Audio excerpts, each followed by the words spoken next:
Nós pegamos aqui a imagem da finalização da nossa paciente, como vocês observaram e acompanharam no caso, e uma imagem da internet, para a gente poder falar sobre a diferença de pós-operatório e de resultado entre fazer uma técnica que nem a gente está ensinando vocês, com o produto ideal, e uma técnica geralmente convencional de camuflagem, que usa o pigmento de tatuagem com água destilada e pode causar esse tipo de resultado que vocês estão vendo aqui. Então, isso é porque o pigmento ele se acumula, ele fica como um protagonista no seu procedimento quando é usado numa camuflagem padrão, diferente da técnica que a gente passa. Na técnica do Black and White, que é o produto que a gente está usando aqui, nós temos como protagonistas ativos clareadores e não o pigmento. O pigmento ele está como um coadjuvante, ele vai sim fazer o papel dele ali, mas não é o protagonista, ele não é o ativo principal do nosso produto. Então, você tem a possibilidade de estar estimulando esse tecido, criando um efeito aos poucos e não fazer ao contrário, não depositar esse pigmento de forma inadequada, com uma carga muito pesada e depois ter que trabalhar com correção. Então, isso é o que a gente quer mostrar para vocês, que a diferença de uma camuflagem tradicional que vocês geralmente veem por aí é diferente dessa técnica inovadora que a gente está apresentando hoje. Então, o resultado desse aqui, que vocês estão observando, o que pode acontecer? Primeiro que foi usado um pigmento que não foi adequado para a técnica, um pigmento de tatuagem, realmente para depositar essa carga pigmentar, foi isso que aconteceu aqui. Outra coisa também que a profundidade foi excessiva, uma profundidade muito grande, que a gente deposita o pigmento, ele não consegue, a pele não consegue esfoliar, não consegue expelir esse pigmento, que não é o que a gente está apresentando para vocês aqui também. E também, além do que, a pessoa, muito provavelmente, para ter causado esse resultado, tinha pouco conhecimento teórico e prático da técnica que estava apresentando, e as agulhas provavelmente também foram incorretas. Então, a gente tem que sempre lembrar de vários detalhes para ter um resultado legal. O conhecimento também sobre pele precisa estar bem fundamentado, porque se a gente não tiver, se tiver escassez de conhecimento sobre pele, vocês não vão conseguir entender que a pele tem a variação de densidade, variação de resposta, variação de profundidade onde a gente pode chegar com a agulha e também causa intercorrências desse tipo. Claro que com o nosso material, isso é muito minimizado, mas se a técnica for incorreta, a gente consegue sim fazer um processo desse, se tiver muita profundidade, se depositar em plano incorreto, se usar uma estimulação muito pesada. Então, por isso que a gente está explicando para vocês assim, evitar qualquer tipo desses itens que a gente está deixando aqui. Além disso, tem que entender um pouquinho de colorimetria para a gente chegar num tom ideal, o tom mais perto da pele possível, lembrando de seguir aqueles dois tonzinhos mais claros, por causa da região que a gente quer clarear, mas sempre conversando ali com o tom da pele do paciente para formar um degradê natural, sem ficar aquele efeito máscara, tá? E também um pós-operatório inadequado. Isso tem que ser explicado para o paciente. Um pós-operatório inadequado pode sim resultar em um efeito muito adverso e indesejado do paciente. Então, o resultado desse aqui, que vocês estão observando, o que pode acontecer? Primeiro que foi usado um pigmento que não foi adequado para a técnica, um pigmento de tatuagem, realmente para depositar essa carga pigmentar, foi isso que aconteceu aqui. Outra coisa também que a profundidade foi excessiva, uma profundidade muito grande, que a gente deposita o pigmento, ele não consegue, a pele não consegue esfoliar, não consegue expelir esse pigmento, que não é o que a gente está apresentando para vocês aqui também. E também, além do que, a pessoa, muito provavelmente, para ter causado esse resultado, tinha pouco conhecimento teórico e prático da técnica que estava apresentando, e as agulhas provavelmente também foram incorretas. Então, a gente tem que sempre lembrar de vários detalhes para ter um resultado legal. O conhecimento também sobre pele precisa estar bem fundamentado, porque se a gente não tiver, se tiver escassez de conhecimento sobre pele, vocês não vão conseguir entender que a pele tem a variação de densidade, variação de resposta, variação de profundidade onde a gente pode chegar com a agulha e também causa intercorrências desse tipo. Claro que com o nosso material, isso é muito minimizado, mas se a técnica for incorreta, a gente consegue sim fazer um processo desse, se tiver muita profundidade, se depositar em plano incorreto, se usar uma estimulação muito pesada. Então, por isso que a gente está explicando para vocês assim, evitar qualquer tipo desses itens que a gente está deixando aqui. Além disso, tem que entender um pouquinho de colorimetria para a gente chegar num tom ideal, o tom mais perto da pele possível, lembrando de seguir aqueles dois tonzinhos mais claros, por causa da região que a gente quer clarear, mas sempre conversando ali com o tom da pele do paciente para formar um degradê natural, sem ficar aquele efeito máscara, tá? E também um pós-operatório inadequado. Isso tem que ser explicado para o paciente. Um pós-operatório inadequado pode sim resultar em um efeito muito adverso e indesejado do paciente. Agora sim, um efeito que a gente tem da nossa paciente com a técnica ideal. Por quê? Aqui a gente usou os ativos ideais para a técnica, ativos clareadores, ativos que a gente quer que realmente sejam depositados na pele, com uma carga pigmentar controlada, leve. E também aqui a gente fez um procedimento indolor. A gente não pode causar dor no paciente durante o estímulo. Se o paciente estiver sentindo dor, é sinal que você está causando um processo inflamatório. E o processo inflamatório, ele é um inimigo para a gente aqui, porque ele vai causar um manchamento, ele vai causar um edema, ele vai impedir que a gente continue a estimulação. Então, o procedimento, ele foi indolor e precisa ser indolor. Além do que, temos conhecimentos dos fundamentos sobre pele. A gente explicou para vocês sobre o passo a passo de começar do canto externo até o canto interno, para poder entender a variação da densidade e da profundidade da agulha controlada também.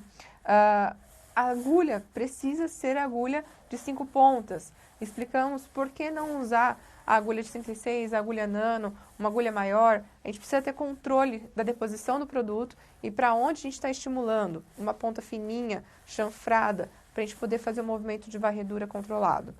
E aí a gente precisa também entender sobre colorimetria, que é o que a gente explica também.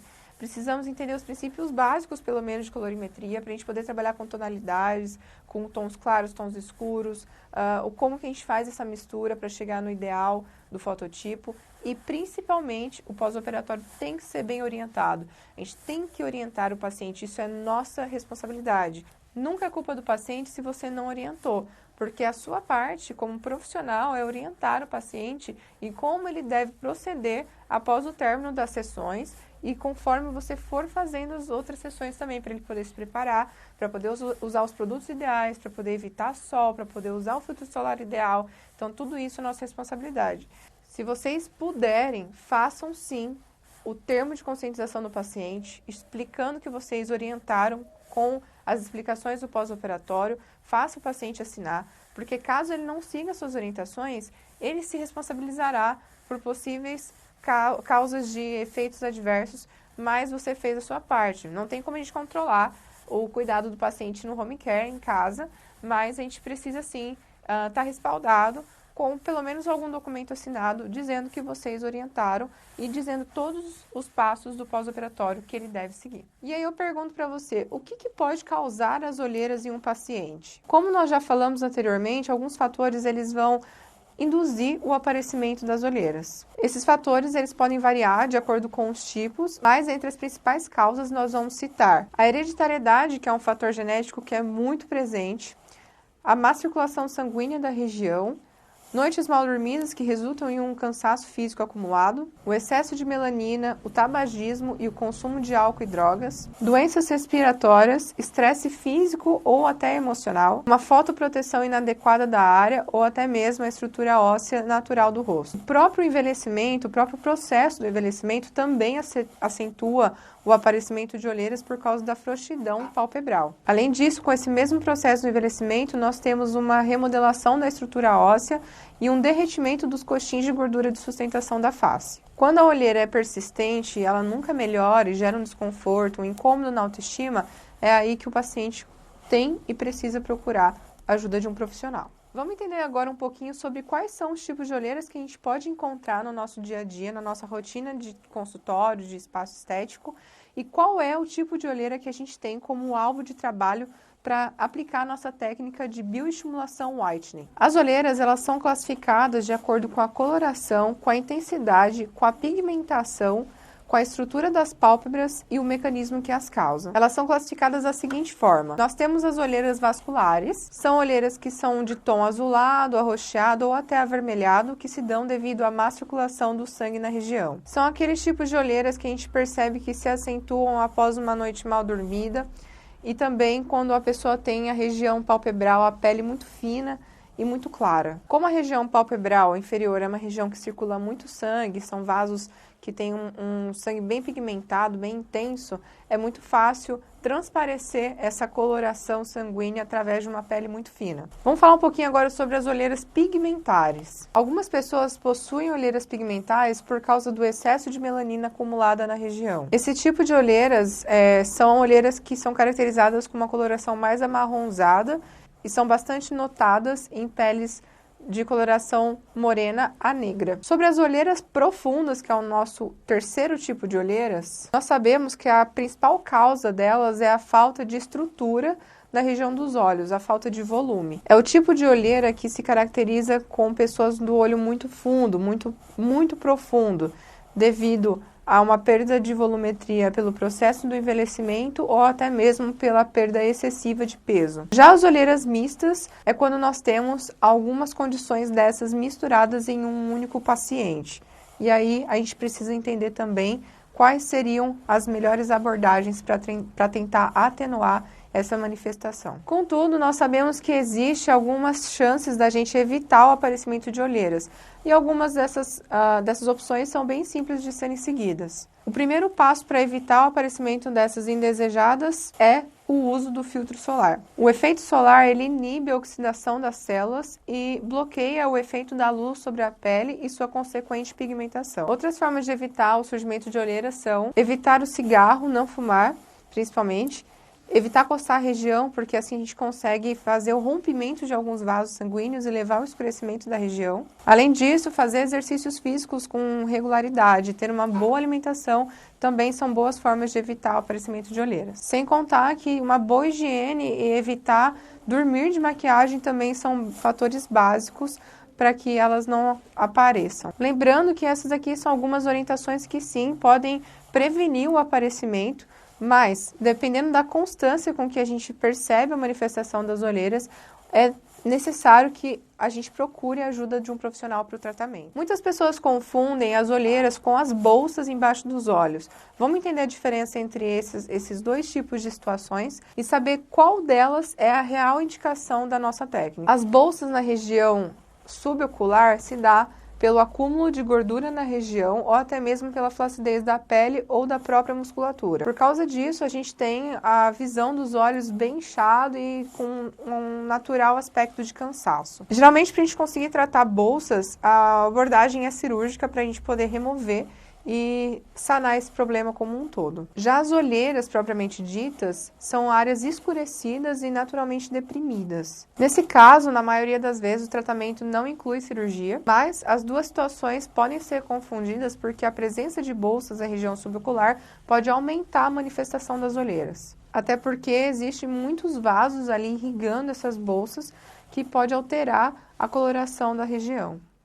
Como as olheiras geram um grande desconforto e uma baixa na autoestima, é importante a gente entender como que é o surgimento delas e como suavizá-las de forma efetiva. Primeiramente, vamos entender o que são as olheiras. As olheiras, elas se caracterizam pela presença de vasos sanguíneos ou pelo acúmulo de melanina embaixo dos olhos, na pálpebra inferior, o que resulta num tom escurecido na parte de baixo do globo ocular, que também pode ocorrer por causa da estrutura óssea do rosto, sendo que em alguns casos o globo ocular ele é mais profundo e que causa uma sombra que se assemelha bastante ao que realmente são as olheiras. Quando a gente fala de olheiras, a gente sabe que não há estatísticas muito determinadas sobre, mas é um problema extremamente comum. Muitos acreditam que as olheiras apareçam apenas na fase adulta, mas hoje a gente já sabe que ela pode aparecer em todas as fases da vida, inclusive na fase da criança. É uma condição que se manifesta em todas as raças, contudo ela é mais presente, mais acentuada em peles mais morenas, peles mais escuras. Embora o problema seja comum e até parecer inofensivo, ele tende a se agravar com o passar dos anos e com o processo do envelhecimento, principalmente quando não se há um tratamento adequado.